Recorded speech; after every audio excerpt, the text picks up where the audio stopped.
ভবিষ্যতে কেউ যেন মানুষের ভোটাধিকার হরণ করতে না পারে সেজন্য ভোটের অধিকারকে মৌলিক অধিকার হিসেবে গ্রহণ করা হয়েছে বলে জানিয়েছেন জাতীয় ঐকমত্য কমিশন সদস্য বদিউল আলম মজুমদার। জুলাই সনদ বাস্তবায়নের পদ্ধতি নিয়ে মতপার্থক্য থাকলেও আলাপ আলোচনার মাধ্যমে এক জায়গায় আসা সম্ভব বলেও মনে করেন তিনি। সোহেল সামির রিপোর্ট। বৈষম্য বিরোধী ছাত্র আন্দোলনের আয়োজনে গোলটেবিল বৈঠক। আলোচনায় অংশ নেন বিভিন্ন দল, মত ও নাগরিক সমাজের প্রতিনিধিরা। জুলাই সনদ নিয়ে এখন পর্যন্ত 100 বার বলছি, আপনারা এখন পর্যন্ত একটা শহীদ পরিবারের সাথে বসছেন। আগামীর বাংলাদেশ কেমন হবে শুরুতেই আকাঙ্ক্ষার কথা তুলে ধরেন শহীদ পরিবারের সদস্যরা। একেবারে প্রত্যেকটা হত্যা এবং আহত যারা আছে তাদের অঙ্গহানির বিচারটাও কিন্তু করতে হবে। সংসদ না গণপরিষদ নির্বাচন, নতুন সংবিধান না সংশোধন, জুলাই সনদ বাস্তবায়নের পদ্ধতি নিয়ে বিভক্ত রাজনৈতিক মহল। জাতীয় সংসদ নির্বাচনের কথা বললে আসলে আমাদের একটু চুলকানি শুরু হয়ে যায়। গণপরিষদ নির্বাচনের মধ্য দিয়ে নতুন সংবিধান এবং নির্বাচনের আগেই জুলাই সনদের আইনগত ভিত্তির পক্ষে এনসিপি ও জামাত। সকল অংশীজন, সকল রাজনৈতিক দল আপনাদের ক্ষমতা দিয়েছে, তাহলে এত বড় ক্ষমতা পাওয়ার পরে আপনি কেন জুলাই সনদকে আইনগত ভিত্তি দেওয়ার জন্য আপনি 2 বছর সময় এখানে নিয়ে আসবেন?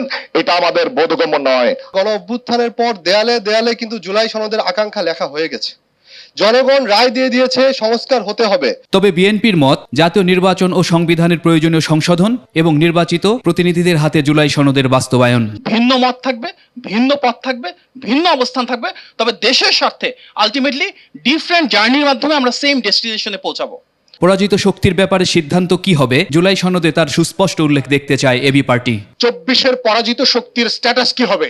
তারা রাজনীতি করতে পারবে কিনা, নির্বাচন করতে পারবে কিনা, এই ব্যাপারে ঐক্যমত্যের ভিত্তিতে একটা সিদ্ধান্ত, একটা লাইন হলেও এখানে লেখা থাকতে হবে। ভবিষ্যৎ বাংলাদেশে গণতন্ত্রের আবরণে আর কোনো শাসক যেন শেখ হাসিনার মতো দানবীয় হয়ে উঠতে না পারে, সেই লক্ষ্যেই সংস্কারের সকল আয়োজন, বলছেন ঐকমত্য কমিশন সদস্য বদিউল আলম মজুমদার। 72 সালের সংবিধানে আমাদের মৌলিক অধিকারের মধ্যে কিন্তু ভোটাধিকার কিন্তু নাই, যার ফলে তারা ওই যে ভোটাধিকার আমাদের হরণ করতে পেরেছে। এবং কোনো কিছু ওই যে মৌলিক অধিকারের বিশেষত্ব হইলেও মৌলিক অধিকার আদালতে গিয়ে ওটা আদায় করা যায়, কিন্তু আমাদের ভোটাধিকার আদায় করার কোনো সুযোগ ছিল না। আলোচনার মাধ্যমে রাজনৈতিক দলগুলোকে এক জায়গায় পৌঁছানোরও তাগিদ দেন তিনি। তোমাদের লড়াইটা অব্যাহত থাকবে, আমরা তোমাদের সাথে আছি। সোহেল সামি, 21 টেলিভিশন, ঢাকা।